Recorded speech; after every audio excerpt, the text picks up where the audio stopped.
किया गया और क्या उपलक्ष्य ज्ञापन देना? आज अजमेर जिले के आम मुस्लिम समाज की तरफ से एक प्रतिनिधि मंडल बना करके ज्ञापन दिया गया है।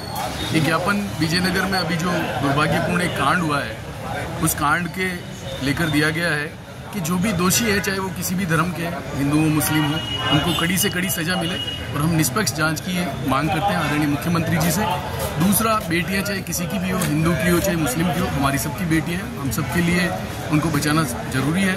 हम सब आम मुस्लिम समाज ने एक प्रतिनिधिमंडल बना करके कलेक्टर साहब के जरिए मुख्यमंत्री जी को एक ज्ञापन दिया है कि जिन्होंने भी ये कुछ कार्य किया है उसको कड़ी से कड़ी सजा मिले, लेकिन जो भी निर्दोष है कोई इस जांच में कोई निर्दोष नहीं फंसे। सुनने में आया कि मस्जिद और कब्रिस्तान पे भी कोई नोटिस जारी किया, उसको लेकर क्या करें?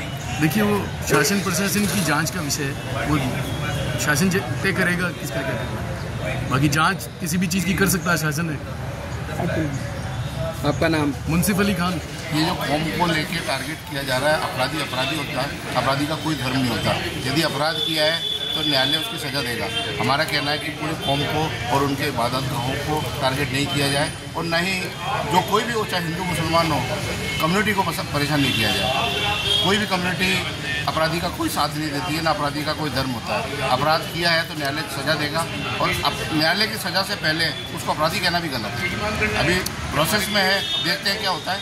और जो इबादतगाहों को टारगेट किया जा रहा है, इसकी हम पूरा समाज कड़ी भर्त्सना करता है। आज किस तरह के ज्ञापन दिया है, क्या मांग की है?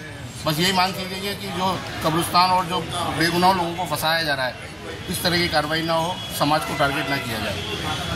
सारा समाज इस तरह साथ में है कि कोई मुस्लिम हो चाहे हिंदू हो, अगर अपराध किया है तो उसका हर समुदाय विरोध करता है। आपका नाम? कि मोहम्मद इकबाल। साहब को मेमोरेंडम दिया गया है, उसका नमूना अब यह है कि आपसी सौहार्द कौम और समाज में और देश में शांति का पैगाम देने की मंशा से और वन साइडेड कार्रवाई की खिलाफ वर्जी के समर्थन में ये मेमोरेंडम दिया गया है।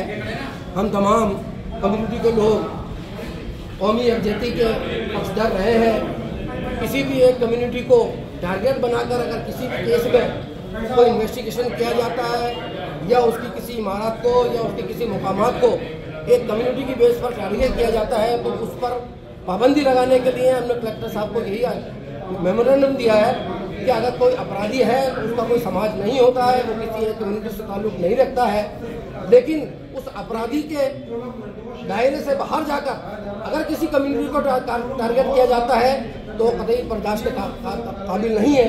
और वो हमारे देश में, हमारे शहर में और हमारे तमाम मुकामात का शांति बनाने का माध्यम से क्या मांग कर रहे हो? हमारा यही है कि आप उसमें उस इन्वेस्टिगेशन में आप किसी भी हद तक, चाहे CBI हो, न्यायिक जांच हो, जांच करें, लेकिन किसी मजहब को, किसी कम्युनिटी को टारगेट ना करें। और हम उसके लिए कभी भी किसी तरह से कोई बर्दाश्त नहीं करेंगे, क्योंकि अगर किसी कम्युनिटी को टारगेट किया जाता है तो हमारे मुल्क और हमारे देश के लिए, हमारे शहर के लिए बदलने का पैगाम पहुंचाता है।